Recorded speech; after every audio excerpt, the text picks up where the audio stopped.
Assalamualaikum warahmatullahi wabarakatuh. Salam sejahtera bagi kita semua. Perkenalkan, kami dari kelompok 1 praktikum mata kuliah entomologi. Di sini kami akan menjelaskan hasil dari praktikum kami tentang identifikasi telur dan larva nyamuk.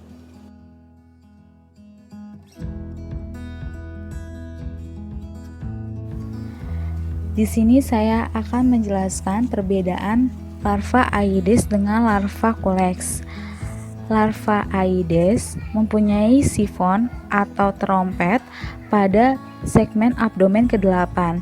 Sifonnya pendek, bentuk sifon lebih dari satu pasang. Sifon dengan satu berkas rambut di seberang distant pecten.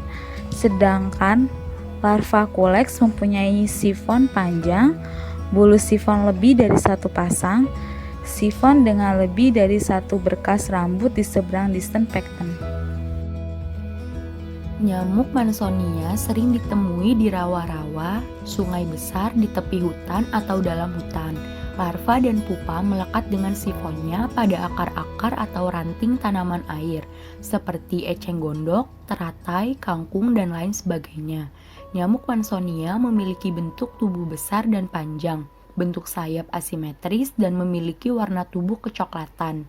Nyamuk Mansonia bersifat zoofilik atau antropofilik, eksofagik, eksofilik, dan aktif pada malam hari. Siklus hidup nyamuk Mansonia. Yang pertama, telur. Telur Mansonia terdapat pada permukaan bawah daun tumbuhan inang, diletakkan saling berdekatan membentuk rakit, bentuk kelompok yang terdiri dari 6 butir. Telurnya berbentuk lonjong dengan salah satu ujungnya meruncing. Kedua, larva. Larva Mansonia mempunyai sipon berujung lancip, bergigi, dan berpigmen gelap. Ujung sipon ditusukkan ke akar tumbuhan air. Yang ketiga, pupa. Stadium pupa Mansonia memiliki corong pernafasan seperti duri dan bentuk segmen 10 juga seperti duri. Untuk menjadi nyamuk dewasa, pupa membutuhkan waktu 1-3 hari. Keempat, nyamuk dewasa. Nyamuk dewasa Mansonia betina memiliki palpi lebih pendek dari proboscis dan pada jantan palpi lebih panjang dari proboscis. Sisik sayap lebar asimetris, berselang-selang terang dan gelap. Nyamuk Anopheles adalah nyamuk vektor penyakit malaria. Di dunia kurang lebih terdapat 460 spesies yang sudah dikenali. 100 diantaranya mempunyai kemampuan menularkan malaria dan 30-40 merupakan host dari parasit Plasmodium yang merupakan penyebab malaria di daerah endemis penyakit malaria. Di Indonesia sendiri terdapat 25 spesies nyamuk Anopheles yang mampu menularkan penyakit malaria. Habitat nyamuk Anopheles ada di air payau, yaitu pertemuan antara air sungai dan air tawar. Nyamuk Anopheles mempunyai siklus hidup yang termasuk dalam metamorfosa sempurna, yang berarti dalam siklus hidupnya terdapat fase pupa. selama siklus hidup dipengaruhi oleh lingkungan, misal suhu, adanya zat kimia atau biologis di tempat hidup. Siklus hidup nyamuk Anopheles secara umum adalah yang pertama telur. Setiap bertelur, setiap nyamuk dewasa mampu menghasilkan 50-200 buah telur. Telur langsung diletakkan di air terpisah, tidak bergabung menjadi satu. Telur ini menetas dalam 2-3 hari. Pada daerah beriklim dingin bisa menetas dalam 2-3 minggu. Larva terbagi menjadi 4 instar, dan salah satu ciri khas yang membedakan dengan larva nyamuk yang lain adalah posisi larva saat istirahat adalah sejajar dengan permukaan perairan. Yang ketiga, kepompong atau pupa. Bentuk fase pupa adalah seperti koma, dan setelah beberapa hari pada bagian dorsal terbelah sebagai tempat keluar nyamuk dewasa. Nyamuk dewasa mempunyai proboscis yang berfungsi untuk menghisap darah atau makanan lainnya, misal nektar atau cairan lainnya sebagai sumber gula. Nyamuk jantan bisa hidup sampai dengan seminggu, sedangkan nyamuk betina bisa mencapai sebulan.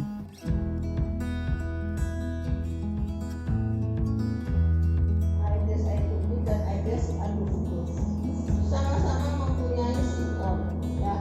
Tetapi untuk membedakan antara Aedes aegypti dengan Aedes albopicus itu Anda harus melihat bentuk sisir atau pons, POMB. Kalau yang Aedes aegypti pomnya itu bertabak, jadi seperti mahkota ini, seperti bunga, ya. Yang Aedes albopicus pomnya lurus-lurus seperti jarum, dan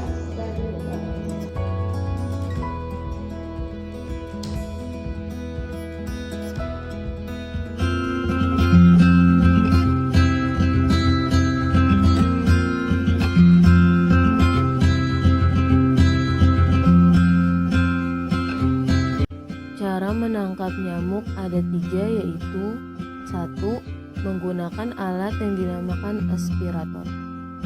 2. Menangkap nyamuk yang sedang hinggap.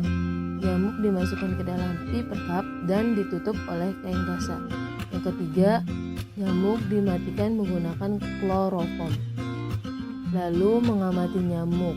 Mengamati nyamuk bisa menggunakan mikroskop stereo untuk melihat objek yang kasar, sedangkan mikroskop kompon untuk mengamati objek yang halus. Ciri-ciri nyamuk jantan: yang pertama, memiliki antena yang lebar; yang kedua, palpi dan proboscis sama panjang; yang ketiga, memakan sari-sari bunga. Sementara ciri-ciri nyamuk betina: yang pertama, memiliki antena yang tipis; yang kedua, palpi lebih pendek dari proboscis; yang ketiga, menghisap darah hewan atau manusia untuk bertelur. Hampir semua jenis nyamuk memiliki perbedaan antara jantan dan betina, kecuali pada nyamuk Anopheles, baik yang betina maupun yang jantan, yaitu memiliki palpi dan proboscis hampir sama panjang. Bentuk sayap semua jenis nyamuk simetris, kecuali bentuk sayap nyamuk Mansonia. Selanjutnya, yang ketiga ada nyamuk culex. Nyamuk culex merupakan vektor dari penyakit filariasis atau kaki gajah. Nyamuk culex memiliki ciri terdapat duri yang panjang dengan bentuk kurva pada sisi toraks. Lalu terdapat sepasang rambut di kepala. Selain itu, warna tubuh coklat kehitaman. Dan nyamuk culex berkembang biak di tempat kotor atau di rawa-rawa. Telur nyamuk culex spesies diletakkan saling berdekatan di atas permukaan air sehingga membentuk rakit atau raf. 4. Nyamuk Anopheles merupakan vektor dari penyakit malaria. Ciri-cirinya memiliki bercak pucat dan gelap pada sayapnya dan beristirahat di kemiringan 45 derajat suatu permukaan. Ciri yang kedua, warnanya bermacam-macam. Ada yang hitam, ada pula yang kakinya bercak-bercak putih. Ciri yang ketiga, jentik nyamuk Anopheles akan sejajar di permukaan air kotor.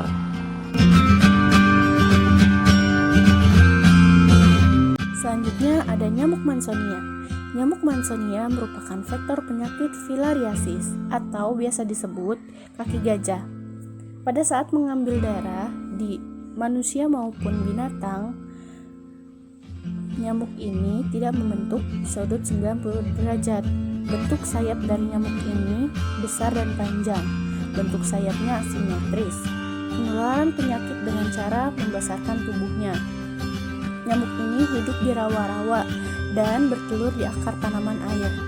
Telur Mansonia saling berlekatan, berbentuk telur lancip seperti duri, biasanya terletak di balik permukaan tumbuhan air.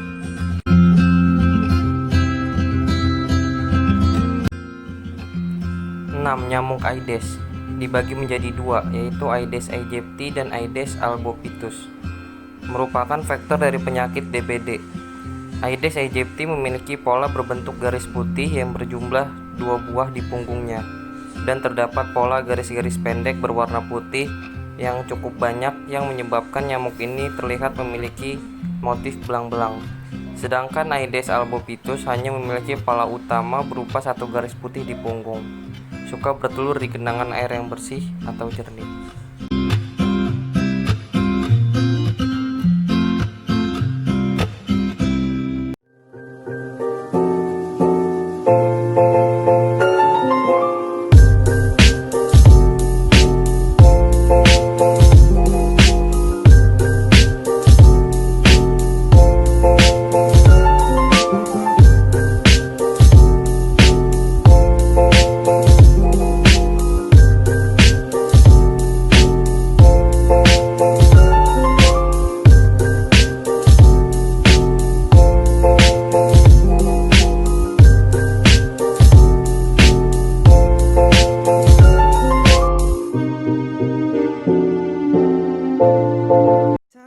Time to let the beat drop, baby, I'ma let you know. Ain't always gotta be fast, maybe we can take it slow. Don't always gotta rush, gotta build that trust. With 2 birds just singing that song, singing that la-di-di-do-di-da. Melodies go back and forth, you sitting on that G-string. Maybe I just struck a chord, the music's in your heart, that's where I'm gonna start. And if you just play along, I'll make sure I'm in tune.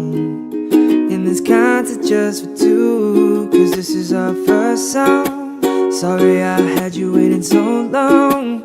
Gotta make it perfect, it can't be wrong, no. Tryna keep doing it right when you on my mind, 'cause you are my baby. Promise I'll treat you like a lady, and I won't do you no harm, 'cause this is our first song. Yeah,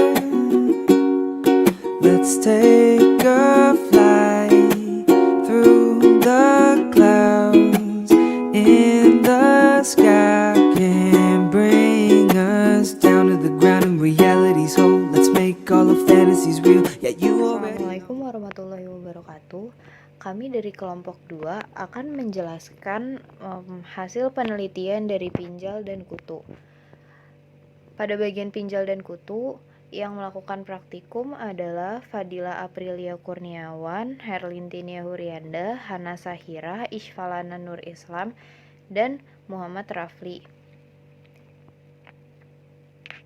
Jadi yang pertama adalah kutu pada manusia, kutu manusia atau Pediculus humanus. Di sini adalah gambar dari hasil penelitian kita. Hasil ini diteliti menggunakan mikroskop. Strukturnya yang pertama ada antena. Antena ditunjukkan oleh huruf A pada gambar sini. Lalu ada kuku tarsus bagian B, ada mata di bagian C, frons di bagian D, tibia di bagian E, F di bagian toraks di bagian F, spiracle di bagian G, segmen abdomen di bagian H, dan lempeng pleural dengan spriacle abdomen di bagian I. Gambarnya bisa lebih jelas lagi. Lalu ada perbedaan kutu jantan dan betina. Kutu jantan dan betina dapat dilihat dari ujungnya sini yang sesuai dengan tanda panah. Jadi kutu jantan itu berbentuk Y terbalik, berbentuk huruf Y. Di sini nih terlihat ujungnya, jadi seperti lancip runcing seperti itu. Dan sedangkan pada betina itu seperti huruf M terbalik.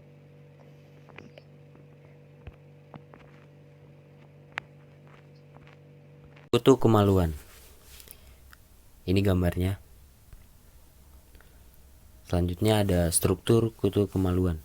Yang pertama ada antena, yang kedua mata, ketiga kaki depan, keempat kuku, yang kelima spirakel, keenam lobus lateral segmen abdomen. Berikutnya ada pinjal. Morfologi dan identifikasi pinjal. Ukuran pinjal dari 1,5 sampai 5 mm. Pipih laterali compresses atau dorsolateral. Banyak bulu kaku mengarah ke belakang, tidak bersayap, berwarna coklat muda atau tua, berkilat. Tipe mulut menusuk, menghisap, berkaki panjang terutama kaki belakang. Mempunyai tubuh yang jelas, kepala, toraks, abdomen. Kepala. Anterior, kepala bagian depan. Front, posterior, kepala bagian belakang, occiput. Toraks, pronotum, mesonotum, metanotum. Abdomen terdiri dari 10 segmen. Segmen 1 sampai 8 ditemukan spirakel, segmen 9 indera perasa, segmen 10 terdapat anus. Pinjal jantan dan betina. Pinjal jantan pada segmen 9 terdapat kelas perkecil di belakang pygidium. Segmen 9 dan 10 terdapat perluasan memanjang, melingkar-lingkar, kasar, berhitin, disebut siros. Organ genitalia terdiri dari testes, vas deferens, part kelenjar seminalis, pembuluh ejakulasi, dan aya diagus. Sedangkan bedanya di pinjal betina itu ada spermateka, sepasang ovari, dan oviduk.